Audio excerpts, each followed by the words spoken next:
11 produisent, un tarif inédit, la chaîne s'est brisée d'un coup. À Washington, le geste a d'abord semblé symbolique, puis les exportations américaines vers le Sahel ont décroché en quelques jours, forçant ports, coopératives et négociants à réorienter des cargaisons, reliant soudain les plaines céréalières du Midwest aux ruelles encore humides d'Ouagadougou, tandis qu'à Ouagadougou, la demande pour des farines locales montait plus vite qu'attendu et que la région testait, dans les faits, sa marge de souveraineté. Qu'est-ce que cela change pour vous et pour Ibrahim Traoré ? Un basculement discret était déjà lancé. Cette analyse s'engage sur une promesse claire. Comprendre comment une décision tarifaire ciblée, prise par un État sahélien, a produit des effets réels et rapides sur deux systèmes agricoles que tout semblait opposer. Il ne s'agit pas d'un récit spectaculaire, mais d'un décryptage précis des mécanismes qui transforment un ajustement politique en onde de choc mesurable, du Midwest américain jusqu'au marché de Ouagadougou. L'enjeu pour le public est simple. Saisir comment des dépendances jugées structurelles peuvent se fissurer en quelques jours lorsque le rapport de force change. Au fil des faits, cette histoire révèle ce que les chiffres bruts ne disent pas toujours, la vitesse, la vulnérabilité et la dimension psychologique des échanges agricoles mondiaux. Elle montre aussi pourquoi cette séquence dépasse le cadre commercial pour toucher à la souveraineté, à la confiance et à la capacité d'un pays à imposer son propre tempo. En filigrane, le rôle d'Ibrahim Traoré apparaît non comme une cause isolée, mais comme un catalyseur d'une dynamique régionale plus large, déjà en gestation avant le tarif. La question directrice est donc posée. Comment un marché longtemps dominé peut-il soudain devenir prescripteur ? Et à quelles conditions ce basculement peut-il durer ? En moins de 14 jours, les flux céréaliers américains vers l'Afrique de l'Ouest ont chuté de plus de 40%, un décrochage jugé impossible dans la plupart des projections. Cette rupture rapide a surpris les opérateurs, car elle ne résultait ni d'une crise climatique ni d'un choc financier mondial, mais d'une décision tarifaire ciblée prise par le Burkina Faso. Pour comprendre ce basculement, il faut revenir au contexte immédiat qui l'a précédé. Depuis plusieurs semaines, les discussions régionales au Sahel insistaient sur la nécessité de réduire une dépendance alimentaire devenue politiquement sensible. Les cycles de prix mondiaux se resserraient, les coûts logistiques augmentaient et les importations occidentales étaient de plus en plus perçues comme une vulnérabilité stratégique. Officiellement, ces échanges prenaient la forme de réunions techniques et de communiqués prudents. Officieusement, un travail discret était déjà engagé. Les États sahéliens avaient commencé à renforcer certains maillons souvent négligés. Capacité de stockage partiellement modernisée, remise à niveau de petites unités de transformation, cartographie des corridors logistiques encore contraints. Pour les analystes extérieurs, ces ajustements semblaient administratifs, sans portée stratégique immédiate. Ils n'étaient pas interprétés comme les prémices d'un levier commercial. Lorsque l'arrêté tarifaire a été officialisé, les données ont rapidement divergé des prévisions américaines. Des routes d'exportation considérées comme sûres se sont figées. Des contrats d'encours ont été suspendus sans renégociation. Dans les silos du Midwest, les volumes se sont accumulés à un rythme réservé aux scénarios de crise. Ce décalage a révélé une fragilité rarement admise, la dépendance de certains producteurs américains à des débouchés perçus comme acquis. Dans le même temps, le Sahel observait un mouvement inverse. La confiance montait, les importations se réorientaient et les investissements internes s'accéléraient. Le discours sur la souveraineté alimentaire, porté depuis des mois par des dirigeants comme Ibrahim Traoré, trouvait soudain une confirmation concrète dans les chiffres et dans les marchés. Ce contraste entre anxiété logistique d'un côté et consolidation politique de l'autre formait le véritable cœur de la transformation en cours. La question n'était plus de savoir si un choc existait, mais pourquoi il avait été si rapide et si asymétrique. Pour relier les décisions politiques aux effets immédiats, il faut suivre ceux qui ont perçu les premiers signaux sur le terrain. Leur expérience sert de fil conducteur et donne une épaisseur humaine à une dynamique souvent résumée par des tableaux de chiffres. Dans les plaines américaines, un gestionnaire de silos du Nebraska a raconté comment, en l'espace d'une semaine, des volumes initialement destinés à l'Afrique de l'Ouest se sont accumulés sans débouché clair. Les rapports précédents n'annonçaient rien d'anormal. Pourtant, les expéditions se sont figées, obligeant l'équipe à réorganiser l'entreposage de manière improvisée. Cette contrainte logistique, locale en apparence, illustrait le premier maillon rompu d'une chaîne bien plus vaste. À des milliers de kilomètres, à Ouagadougou, la scène était presque inverse.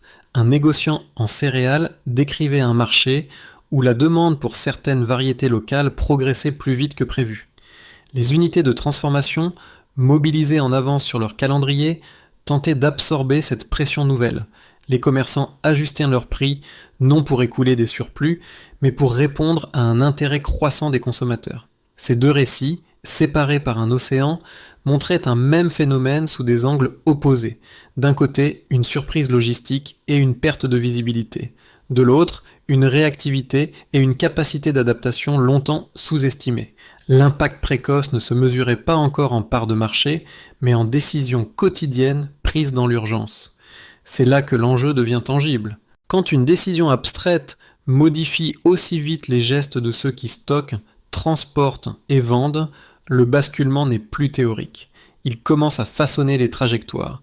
Le déclenchement s'est produit au moment précis où le Burkina Faso a officialisé son arrêté tarifaire. Avant cette date, les échanges suivaient un schéma prévisible, rythmé par des contrats saisonniers et des flux considérés comme stables. Après la publication du texte, la mécanique a changé presque instantanément, révélant une chaîne de réactions que peu d'observateurs avaient anticipée dans un laps de temps aussi court. Dans les premières heures, rien ne semblait anormal. Les ports américains fonctionnaient selon leurs routines habituelles et les tableaux d'expédition ne signalaient pas encore de rupture franche. Pourtant, en coulisses, les équipes logistiques ont commencé à réévaluer des cargaisons prêtes à quitter le golfe du Mexique. Certaines ont été immobilisées, d'autres redirigées vers des marchés secondaires. Ce mouvement, discret mais massif, constituait la phase d'activation, le moment où une décision administrative se traduisait en arbitrage concret. Le point de tension est apparu lorsque les coopératives du Midwest ont compris que le ralentissement n'était pas transitoire. En quelques jours, des contrats jugés solides ont été suspendus sans perspective claire de reprise. Les responsables, habitués à absorber des variations saisonnières, ont constaté une accumulation rapide des stocks. Les silos se remplissaient plus vite que les rotations prévues, créant une pression inhabituelle sur les capacités de stockage et sur la trésorerie des exploitations. Cette prise de conscience marquait le début du crescendo. À mesure que la situation se confirmait, l'inquiétude s'est diffusée. Les producteurs interrogés par les radios régionales parlaient d'un choc difficile à interpréter, car il ne venait ni d'un effondrement global de la demande, ni d'un événement climatique extrême. Il résultait d'une décision prise par un pays perçu comme un partenaire marginal dans les équilibres mondiaux. La disproportion entre l'origine du geste et son impact nourrissait un sentiment de vulnérabilité nouvelle. Pendant que ce malaise s'installait aux États-Unis, le Sahel évoluait dans une direction opposée. Les tarifs ont agi comme un signal clair pour les gouvernements et les industriels régionaux. Des accords bilatéraux ont été accélérés, notamment avec des fournisseurs alternatifs, afin de sécuriser les approvisionnements à court terme. Mais l'essentiel du mouvement s'est joué en interne. Les unités de transformation ont augmenté leur cadence, les réseaux de distribution ont été ajustés et les prix des cultures locales ont commencé à progresser, offrant aux producteurs une marge inattendue. Cette phase correspond au moment du pic narratif. Le marché confirmait ce que les discours politiques suggéraient depuis des mois. La rhétorique sur la souveraineté alimentaire, portée avec insistance par Ibrahim Traoré, trouvait un ancrage tangible dans les faits. Le message cessait d'être abstrait. Il devenait mesurable dans les flux, les prix et les décisions d'investissement. La rupture n'était plus seulement symbolique.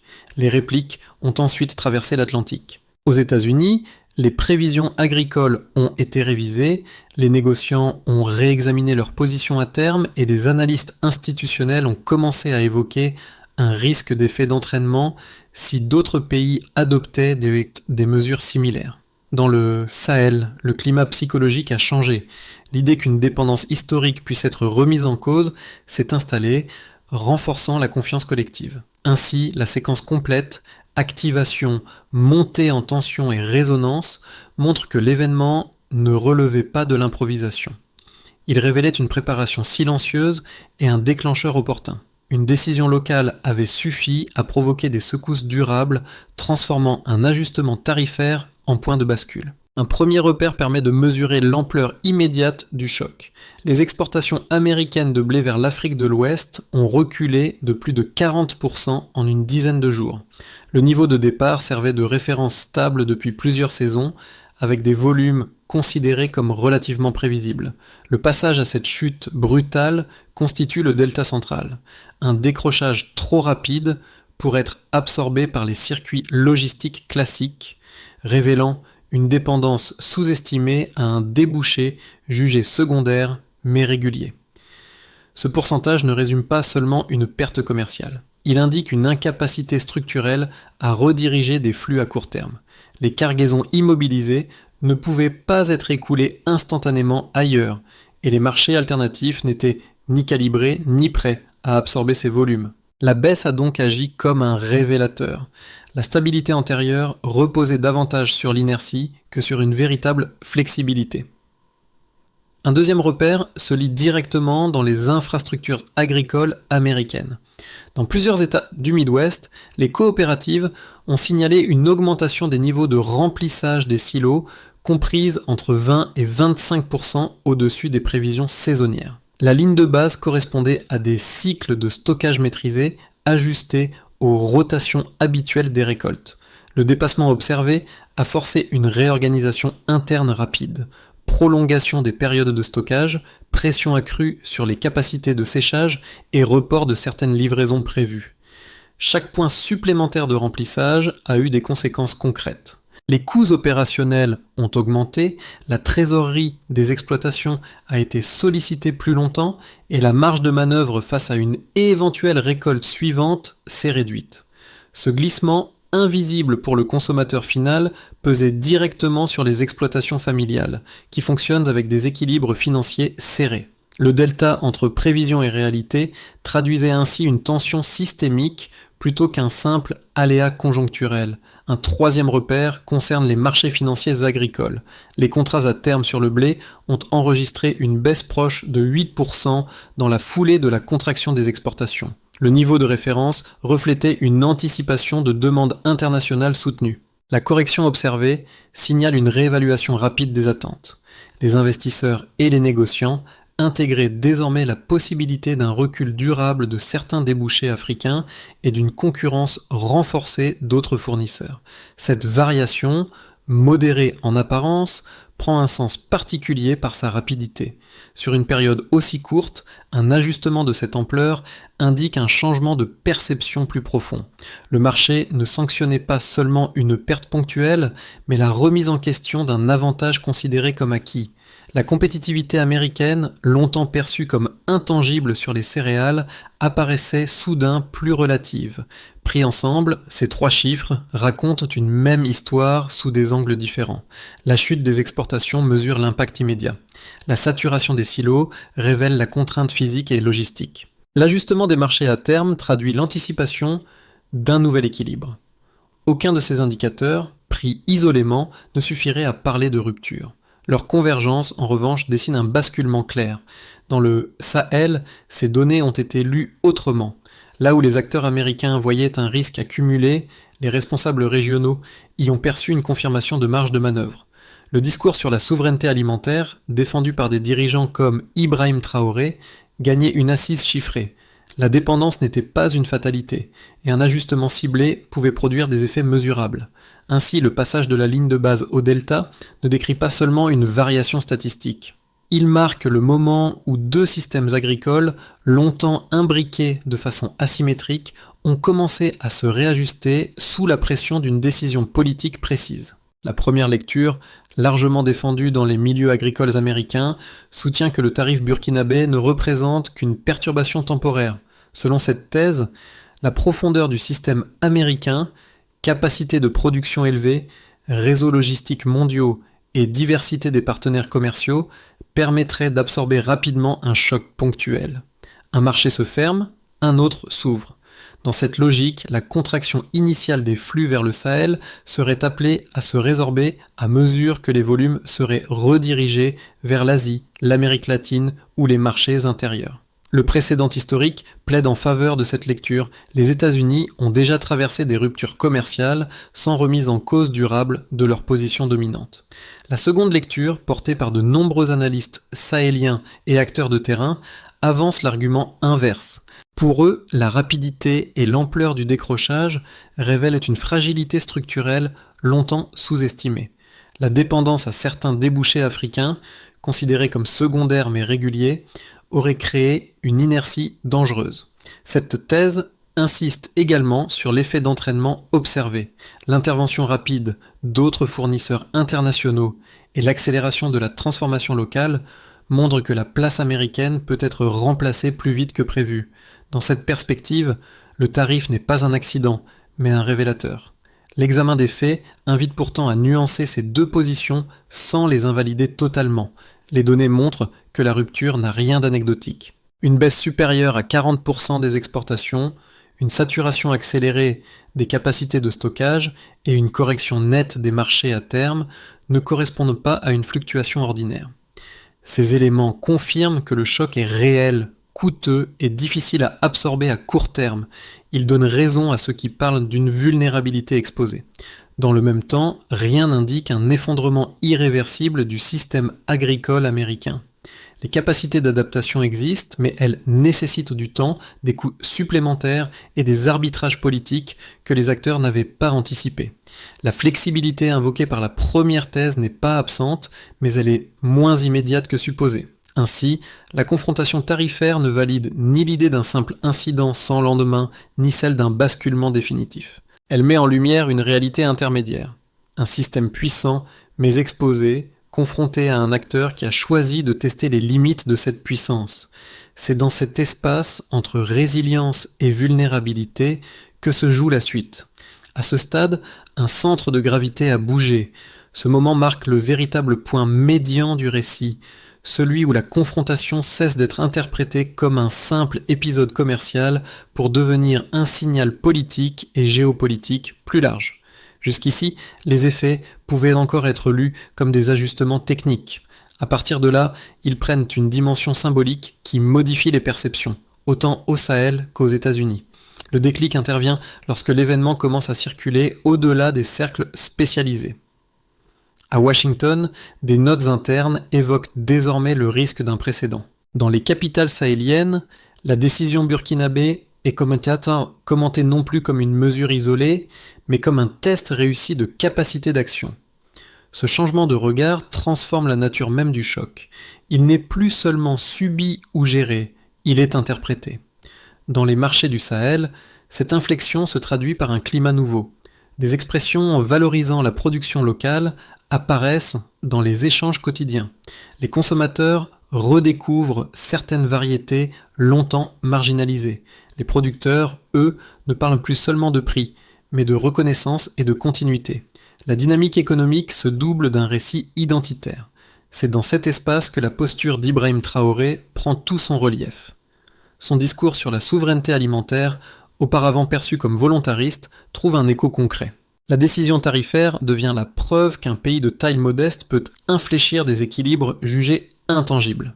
Le symbole dépasse alors le cadre burkinabé et s'inscrit dans une dynamique régionale observée avec attention par les pays voisins.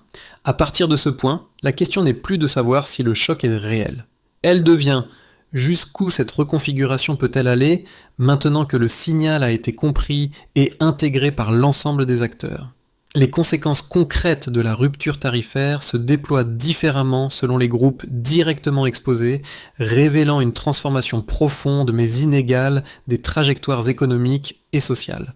Pour les institutions publiques et les décideurs, l'effet le plus immédiat est stratégique. Aux États-Unis, la baisse de plus de 40% des exportations agricoles vers l'Afrique de l'Ouest a obligé les administrations et les organismes de régulation à réviser leur scénario. Des marchés considérés comme stables se sont révélés vulnérables à des décisions extérieures rapides. Cette prise de conscience a nourri des débats internes sur la diversification des débouchés et sur la gestion du risque politique dans le commerce agricole. Dans le Sahel, à l'inverse, les gouvernements ont interprété ces mêmes chiffres comme une validation de leur marge de manœuvre. La capacité à absorber un choc volontaire a renforcé la crédibilité de politiques visant à réduire certaines dépendances structurelles. Pour les entreprises et les acteurs économiques intermédiaires, l'impact est plus opérationnel. Les coopératives américaines ont dû faire face à une saturation accélérée de leurs infrastructures, avec des niveaux de remplissage des silos dépassant de 20 à 25% les prévisions saisonnières. Cette pression a entraîné des coûts supplémentaires, une immobilisation de capital et une reconfiguration urgente des circuits de vente. Du côté sahélien, les commerçants et transformateurs ont vécu une dynamique inverse. La demande pour des produits locaux a progressé, incitant à ajuster les chaînes d'approvisionnement régionales. Ces entreprises ont dû investir rapidement pour suivre le rythme, souvent sans filet, mais avec la perspective d'un marché intérieur renforcé. Pour les ménages, les effets sont plus contrastés. Dans le Midwest américain, l'incertitude sur les débouchés agricoles s'est traduite par une prudence accrue dans les dépenses et par des décisions différées, notamment en matière d'investissement ou de renouvellement d'équipements. Au Sahel, les foyers ruraux ont bénéficié d'une amélioration relative des prix des cultures locales, renforçant les revenus agricoles. En milieu urbain, toutefois, certains ménages ont dû composer avec une hausse ponctuelle des coûts sur des produits importés devenus moins accessibles. Le gain collectif s'est accompagné d'ajustements quotidiens, parfois contraignants. Enfin, à l'échelle régionale, l'effet dépasse les frontières nationales. La rapidité avec laquelle d'autres fournisseurs internationaux ont comblé le vide laissé par les États-Unis, conjuguée à la baisse d'environ 8% des contrats à terme sur le blé, a modifié les anticipations sur les marchés mondiaux. Le Sahel est désormais perçu comme un espace capable d'influencer les flux et non plus seulement de les subir. Cette perception renforce la portée politique de la décision initiale et alimente des discussions dans les pays voisins. Dans ce contexte, la figure d'Ibrahim Traoré s'inscrit comme un point de convergence. Son discours sur la souveraineté alimentaire trouve une traduction tangible dans ses effets différenciés, donnant une cohérence politique à des transformations économiques concrètes. Ainsi, pour chacun de ces groupes, la rupture ne se résume pas à un ajustement temporaire. Elle redéfinit des priorités, des attentes et des stratégies, laissant ouverte une question centrale. Comment ces nouveaux équilibres vont-ils s'ancrer dans la durée ? À l'horizon des 6 à 12 prochains mois, 3 trajectoires plausibles se dessinent, chacune dépendante de choix politiques, d'arbitrage économique et de la capacité des acteurs à absorber les tensions révélées par la rupture tarifaire. Dans une trajectoire de base, la plus probable, les tensions se stabilisent sans disparaître. Les États-Unis parviennent à réorienter progressivement une partie de leur volume vers d'autres marchés, ce qui réduit la pression sur les silos sans effacer totalement les pertes initiales. Le Sahel, de son côté, consolide ses ajustements internes sans étendre immédiatement les mesures tarifaires. Les flux alternatifs continuent d'alimenter la région, maintenant une concurrence accrue.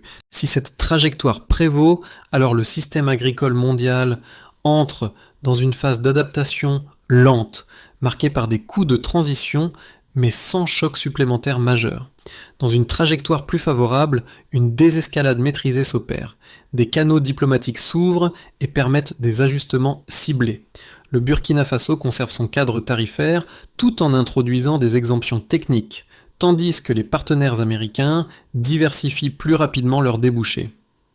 Les coopératives retrouvent une visibilité accrue, les marchés à terme se stabilisent et les investissements logistiques au Sahel gagnent en efficacité. Si ce scénario se réalise, alors l'épisode tarifaire devient un point d'inflexion vers une interdépendance moins asymétrique, où la souveraineté alimentaire régionale progresse sans provoquer de déséquilibre prolongé.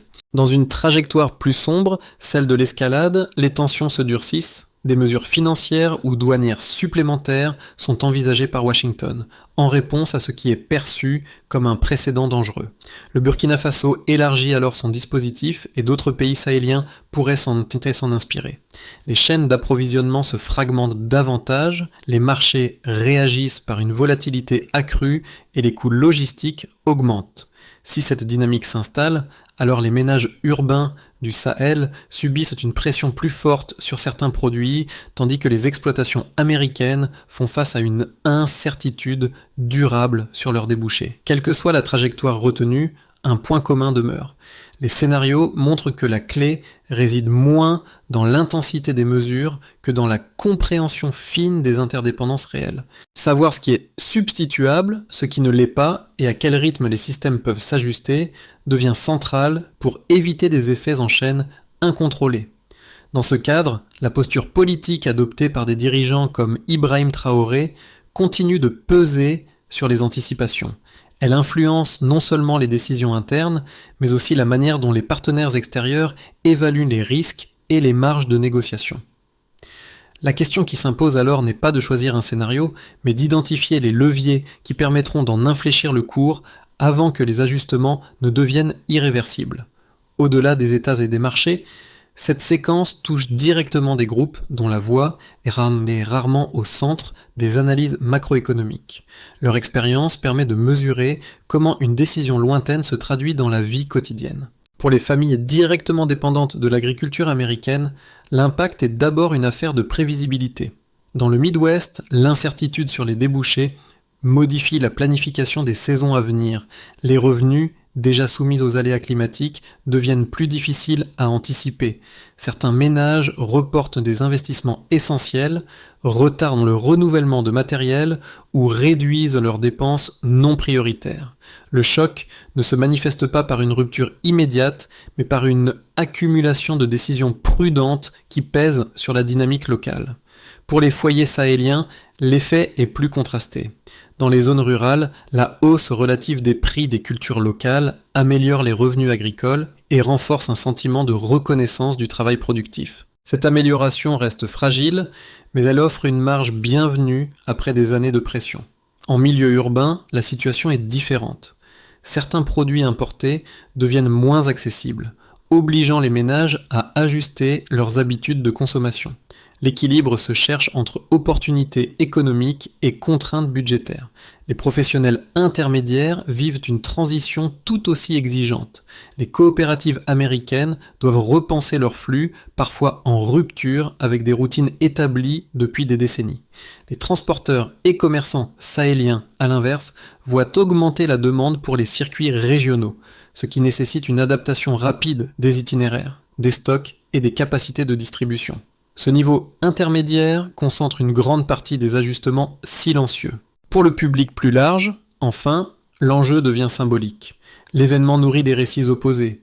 Sécurité économique menacée d'un côté, affirmation de souveraineté de l'autre. Ces perceptions façonnent les débats à venir et influencent les choix politiques. C'est à ce niveau humain que la rupture prend toute sa dimension, bien au-delà des chiffres. Pour transformer la rupture en trajectoire soutenable, une feuille de route graduelle s'impose, articulée autour de responsabilités claires, d'échéances réalistes et d'indicateurs vérifiables. L'objectif n'est pas d'imposer un modèle unique, mais de réduire les vulnérabilités révélées tout en stabilisant les flux. D'abord, il faut cartographier les dépendances critiques. Dans un délai de 3 mois, gouvernements, agences et coopératives doivent identifier les produits substituables à court terme et ceux qui exigent une continuité d'approvisionnement. Cette cartographie opérationnelle permet d'anticiper les goulets d'étranglement et d'éviter des ruptures imprévues. L'indicateur clé est simple, par des volumes couverts, par des alternatives identifiées et activables. Ensuite, il faut renforcer les capacités locales de transformation. Au Sahel, les unités ayant déjà augmenté leur cadence doivent bénéficier d'un appui ciblé sur le stockage, la maintenance et la distribution régionale.